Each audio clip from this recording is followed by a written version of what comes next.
How we doing, guys? Once again, always just ready to get back to the field.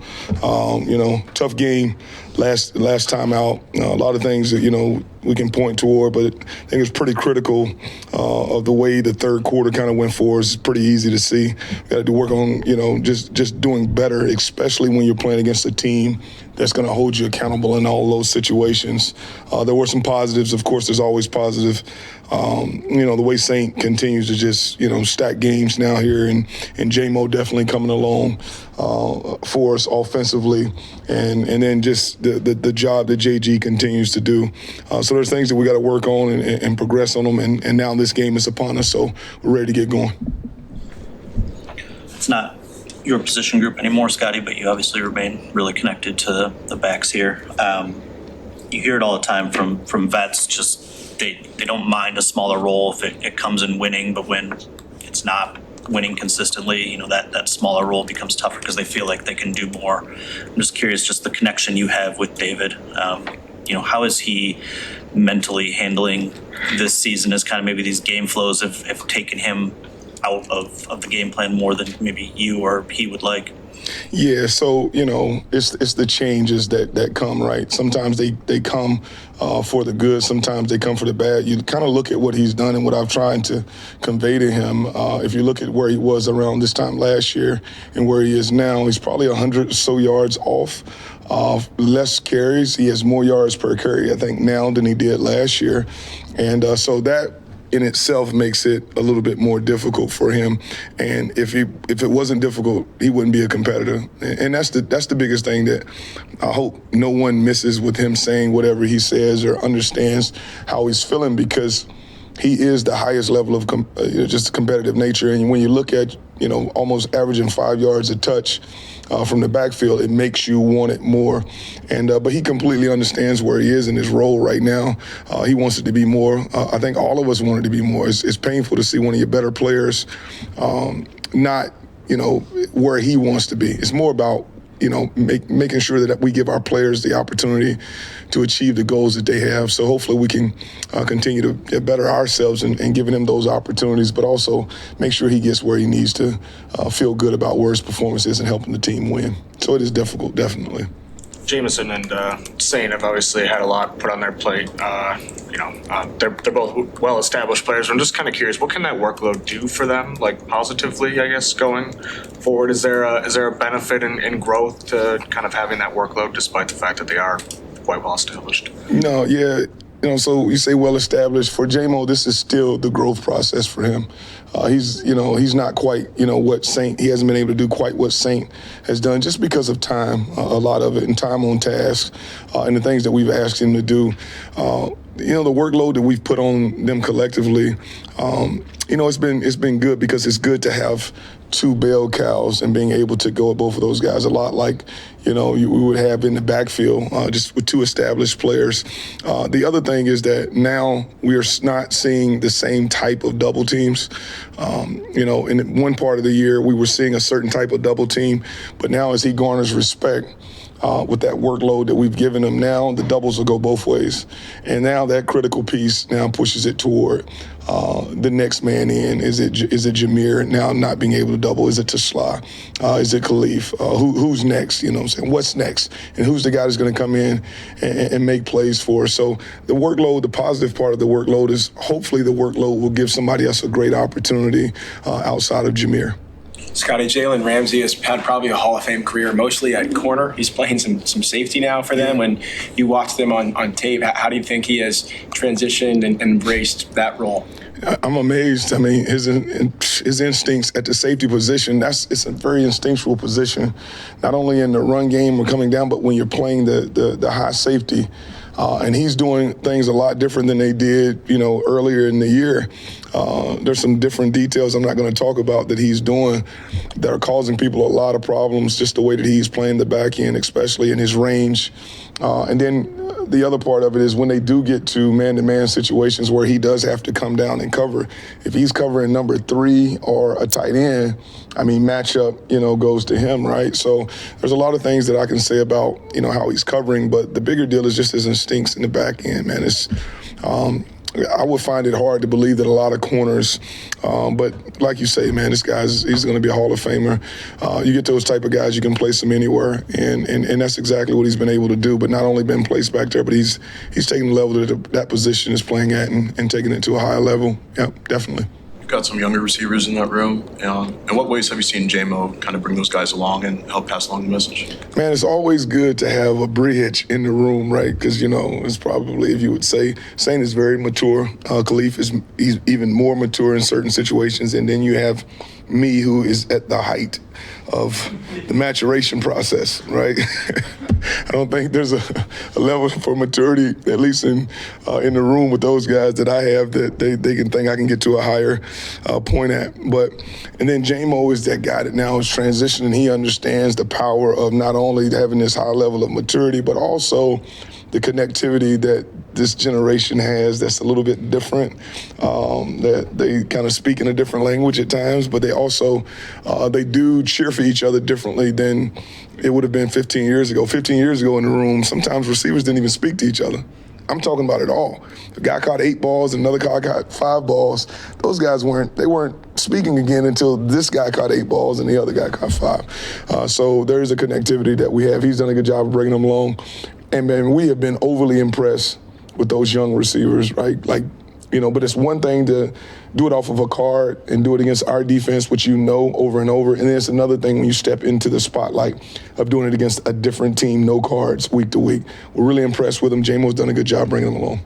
Scottie, I'm not trying to get you fined, but was J-Mo not tackled in the back of the end zone last week going up for that catch? Which catch? Catch he didn't make on the throw to the end zone. He went up to, I think, high point it. And I don't remember. I don't remember that play. Yeah, I have no idea what you're talking about. They must have took that play off of the film because one more on. Tomlin gave you your first pro coaching job. What does he mean to you in your career and personally as well? Great dude, great guy. Off season, I love him to death. In season, this is war. He has showed me a lot in this business, and one of the things that he taught me is that when you're preparing, it's nameless great faces, right? We have to go prepared no matter who's on the other sideline, and that's exactly what we're going to do. A ton of respect for him, a ton of respect for the organization. He heard me communicate a few times.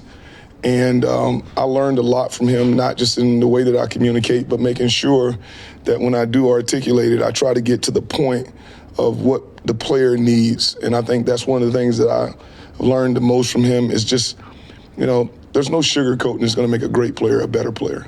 It's just not. You have to articulate exactly what you want.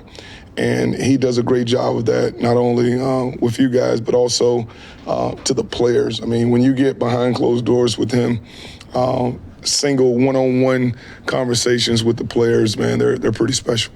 Hey, Coach, when you were coming in and you were just learning about Jahmyr Gibbs and how he processes information, what impresses you most about the way he can process the run and pass game without taking a whole lot of notes, which he might be a little bit known for in the running back room? Yeah, so you get guys, select guys that even when they take the notes are just words on the paper, right?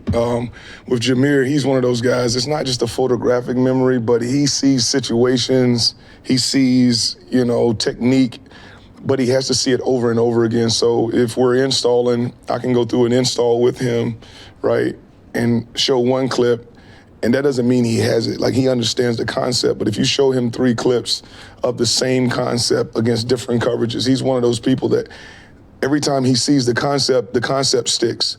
But then when you show him a different coverage, maybe a different front, even in the run game, he also layers the concept with the front or with the coverage. So that is different than a lot of other people, right? You get the concept, and then you hope that you get the coverage that you want with it. Whereas with him, you get 3 clips of watching at it really, really quickly. He may jot down 2 or 3 things from it, but he has it. And then that ability to process where his real superpower is, of course, is when he goes onto the field, he has the ability to process that in a very, very small amount of time because he's moving at such a fast rate. And that's what separates him really from a lot of the backs and even a lot of the receivers in this game.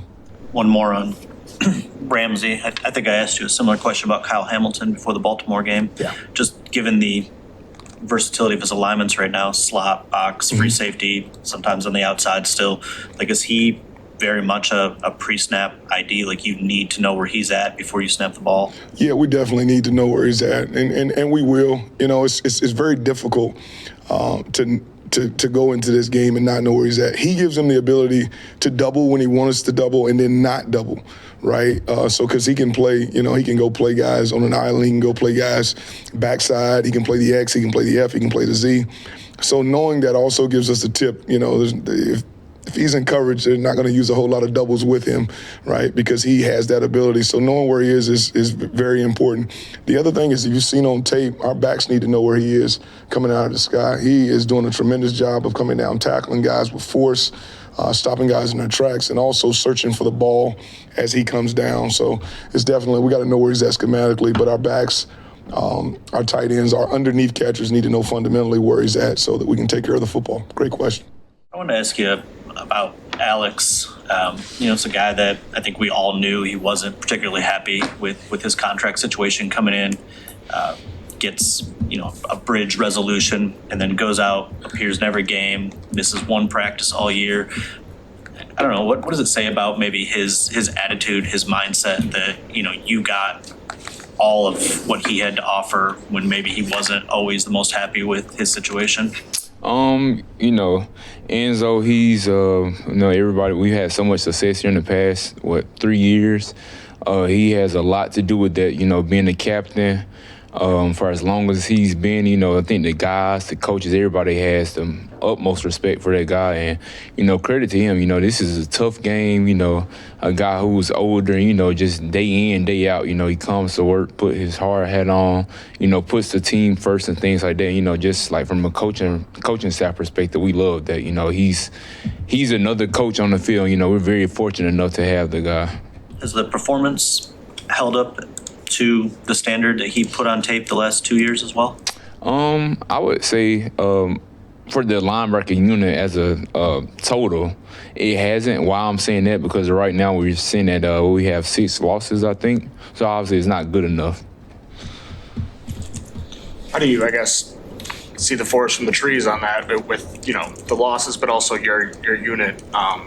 And how do you coach that, you know, through the wins and the losses where your unit might be playing well, but maybe the wins aren't there? How do you kind of separate those two things? Yeah, I'm always preaching to the guys, man, you know, take one play at a time, you know. In this game of football, you know, it's an ultimate team sport. And so with that being said, I mean, you know, we get to the end of the game and people may remember the last play of the game, what happened. But at the same time, okay, we played 60 plays, played 30. Somebody could not have done their job. And, you know, nobody's going to know that. But I may know that as a coach that, oh, maybe it was somebody in my room or something like that, you know. So just as a unit, you know, linebackers as a whole, like I said, I continue to preach to those guys, man. You never know what play is going to be the play that affects the game. So, you know, you got to play every play like it's your last, you know, be honed in, dialed in with the details, put your eyes in the right place, et cetera, et cetera. What's what area of his game have you seen the biggest growth this year, and what's the next step for him? You know? I'm always preaching to Jack about poise. You know, I think poise is such a thing in this game that doesn't get talked about a lot. I think if you, especially been a green dot, and if you have poise, I think you're able to, whatever the offense is doing or whatever, you know, you're able to hone in and lock in like, okay, what's my job? You know, I can have pre-snap awareness. Okay, what's this formation? Okay, maybe I remember getting this rep at practice on Wednesday or Thursday or things like that. And I think the biggest thing for Jack this year is you can tell the game's slowing down for him. And I think he does a tremendous job of preparing himself. You know, he's the, man, I've never been around anything like it. I think the only person I've seen who's worked as hard as him was Minka Fitzpatrick in college. And, you know, he loves the game. And, you know, just like every meeting he's coming in with questions before, after, and stuff like that. So credit to him for the amount of work he puts in. About what's next for him when you give him things to work on, you know, for 2026 and beyond? Is there a, you know, blitzing or coverage, or is there some spot of his game that you're going to really focus on? I think before we get to 2026, I'm going to be coach him on, he better make sure that he do what we got to do to make sure he win this game on Sunday. So we'll worry about that when we get to it. And with Jack taking over as kind of the full-time green dot linebacker, how have you seen that maybe lighten the load on Alex a little bit, and has that allowed him to play even faster than maybe usual this year? I see both of them honestly as green dots. I mean, Enzo is obviously he can do it just as well as Jack. I think we got two green dots on the field, so I feel like, okay, Jack can handle this side of the field. Enzo can handle the other side of the field. I mean, when you got two guys who are as intelligent as those guys are, I mean, you got to feel very comfortable and very relaxed as a coach. So if it was every time everybody don't get a call, shame on them because of as high level as those guys are. Sorry to bring it back to Jack again, but he's a guy who's very hard on himself. Like, how do you coach a player like that where you probably don't need to always tell him what he did wrong because he knows what he did wrong? Yeah. So how do you find that balance with him? Obviously, it's always this with any job. It's a lot of pressure, but with a dude like that, you got to make sure you always tell him, okay, play the next play. A next play mentality. I'm sure you hear a lot of coaches say that because of you may miss a tackle or you may get beat on this play or something like that. It's not the end of the world. You got to get out of the dumps because your teammates need you, we need you, and stuff like that. So just continue to be encouraging on him, like a next play mentality, not letting one play turn into multiple plays. Season's not over yet, but what are some lessons you've learned in your first year running that linebacker room? Oh man, I feel like I learn something every day. But I know I feel like I've been saying this word a lot. Poise is something that I credit AG for. He always talked about poise, man. And one thing, credit to Coach Campbell because he does a good job, man. He was from day one to training camp, OTAs, everything. One thing about this sport and in this game and life and things like this, you're going to have your highs, you're going to have your lows and stuff like that. But you find a happy medium where you can just stay the course, and when times get hard, man, just sticking in it and, just keep chopping wood and stuff like that. And that's where we are now. So I probably say just stay in the course, man, and just weathering the storm. This week, your unit has a pretty difficult challenge, unique challenge in Darnell, Washington. Just what's been the message to the group this week in stopping someone with that size and speed combo? Oh man, he's a gigantic human being. So it's gonna be a huge challenge. I mean, they got a number. All those tight ends are good over there, especially him. I mean, you got 6'7", 300 pounds, and can run, and can block, and do all that. I mean, I told the linebackers they better pack their lunch and eat their Wheaties, because he's a load for sure. Is there anyone on your roster who can simulate him in practice? I guess Dan Skipper. I guess he'll be the best. Yeah. Hey, before you go, do you have any relationship with Kalen DeBoer? Just think about him as a coach.